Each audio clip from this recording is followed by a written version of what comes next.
திருச்சிற்றம்பலம். திருவண்ணாமலை கிரிவல பாதையில் சேஷாத்திரி சுவாமிகள் மிகப்பெரிய ஞானிங்க. அவங்க கிரிவலம் வந்துட்டு இருந்திருக்கிறாரு. அப்போ எதுக்கு ஒரு பெரியவர் வந்திருக்கிறாரு. எங்கே பெரியவரை போயிட்டு வரீங்கன்னு சேஷாத்திரி சுவாமிகள் கேட்டிருக்கிறாங்க. நான் ராமாயணத்தை பற்றி பேசிட்டு வரேன் மேடையில் அப்படின்னு சொல்லியிருக்கிறாரு. அப்படியா, ராமர் தான், லட்சுமணர் தான், சுண்டக்காதே அப்படின்னு சொல்லியிருக்கிறாரு சேஷாத்திரி சுவாமிகள். அங்கே இருந்த ஒரு பெரியவர் கேட்டிருக்கிறாரு, என்ன சுண்டக்காதேன்னா என்ன அர்த்தம் அப்படின்னு.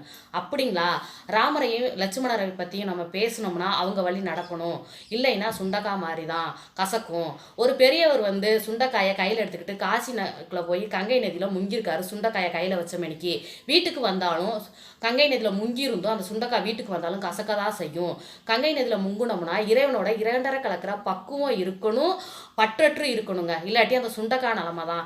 அதுக்கு தான் சேஷாத்திரி சுவாமிகள் சுண்டக்காதேன்னு சொல்லியிருக்கிறாங்க. அஞ்ஞானத்தோட தான் இருக்கக்கூடாதுங்க, மெஞ்ஞானத்தோட இருக்கணும்னு சேஷாத்திரி சுவாமிகள் சொல்லியிருக்கிறாங்க. திருச்சிற்றம்பலம்.